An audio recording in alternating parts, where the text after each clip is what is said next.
What's up, nation? It's Kunal here. I think many people remember me by in my previous channel that's called as Bikers of Nation. Even this channel is known as Bikers of Nation. But unfortunately, my previous channel was terminated by YouTube for some other violation of some, I think, some privacy issues or something. I don't exactly know because there was no mail sent regarding that. So anyways, my previous channel was deleted and all the videos regarding to that was deleted. I had some video, so I tried to upload all those videos in this channel. So guys, please, people who remember me in my previous channel, please subscribe the channel because there will be almost the same type of videos which I will be uploading. So I would like to suggest each and every one who is running the YouTube channel or who is going to run the YouTube channel, please be careful, read all the terms and conditions or terms and services from YouTube or from the Google product, because you don't want to violate any of those things, because even your channel will be violated and it will be deleted from YouTube. I think I'm not going to get my channel back. I even sent a lot of mails to YouTube, but there was no much of a response from YouTube. That's fine, but anyways, I'm going to start the channel once again from the start. So guys, please subscribe my channel and I'll be posting same kind of videos in this also. So today I'll be making a video again. It was based on the same video previously made in my older channel. And I'll be talking about the top problems faced by GIXXER SF. So this thing is asked by a lot of people, what are the problems, and I'll be giving relevant solutions for that also.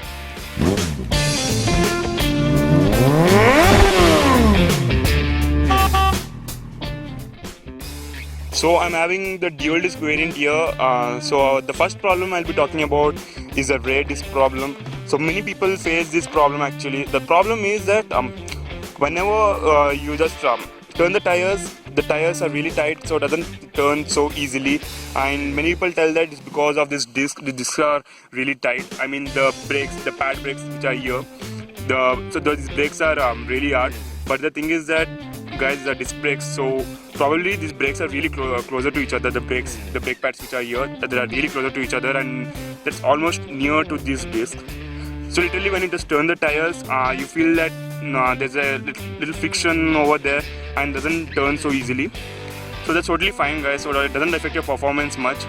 If you are really concerned about this, you can go for this drum brakes, but I wouldn't tell you guys because that's an older model, and even if you use these brakes properly, these are the best brakes actually, and compared to the drum brakes.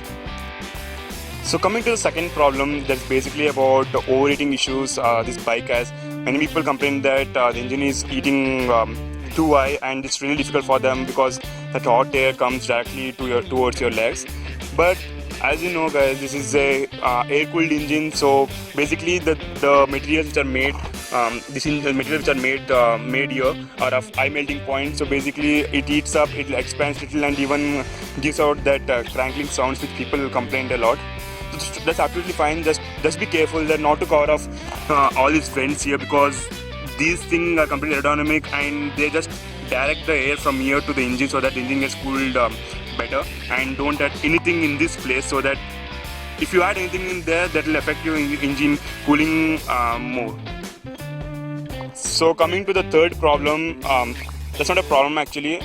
So as you know, people who already watched my previous videos in my older channel, I have changed my headlights. Right now I'm using a Xenon HID 4000K. So that's basically the intensity.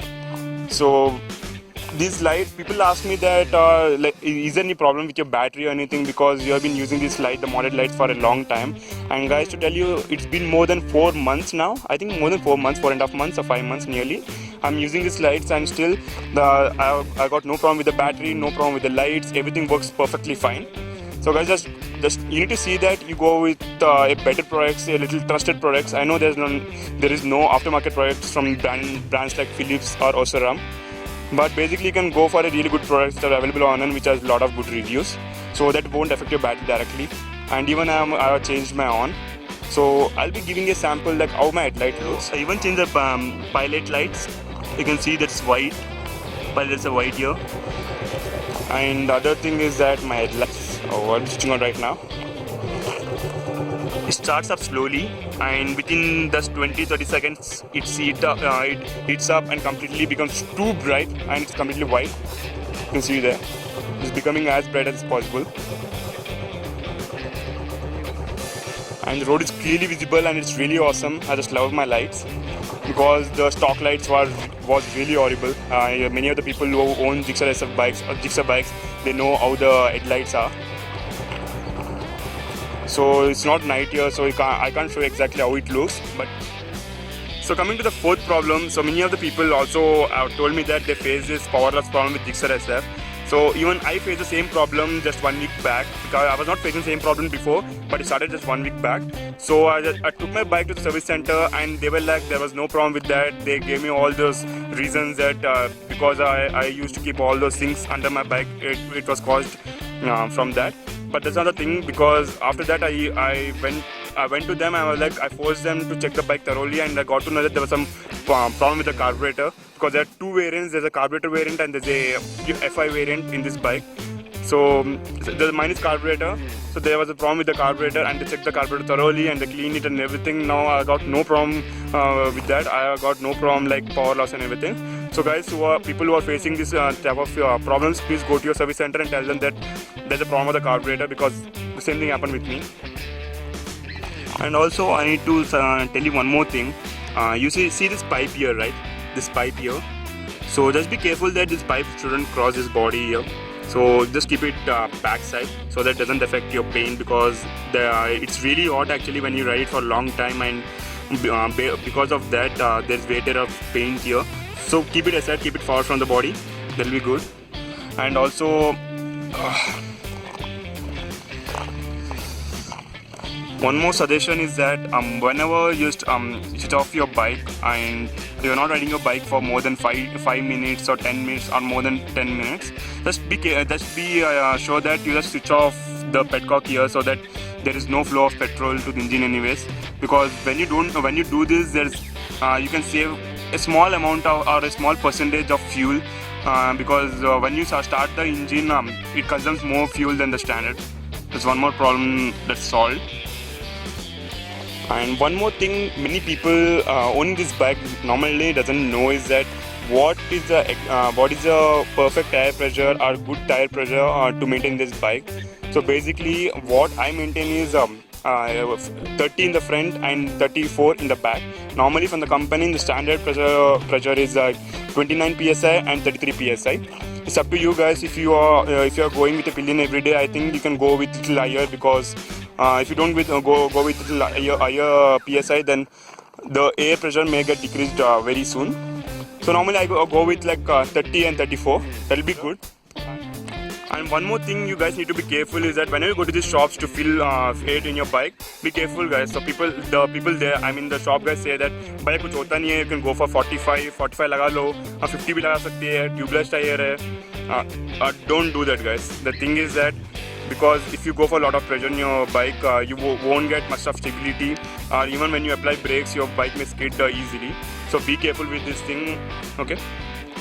And one more thing you need to be careful is that don't keep anything under your seat in such a way that it blocks the air filter, because if it does, there is insufficient air going to your carburetor and the combustion doesn't take place properly. And even that's one of the reasons because you may feel there's a loss of power, but that's not always the case, as I told you before. And some of the other important things you guys need to know is take your bike to regular servicing. Don't miss your time periods for servicing guys, because it's really important that you keep your bike healthy as you keep yourself healthy. And be sure that you stay there and you check that each and every parts are really checked and they're really clean, because many people don't do that actually. They miss the small places and they ignore all these places. So you guys be there and see that that guy does the work really well. So I think I listed out most of the top problems faced by GIXXER SF owners or GIXXER SF people who are owning GIXXER SF bikes. If I did miss out any of the things, please mention in the comment section below, and also subscribe my channel. It will be really good for me and will also help me more motivate to make more videos like this. Thank you guys. I hope you enjoyed my video. Have a nice day. Take care and peace out.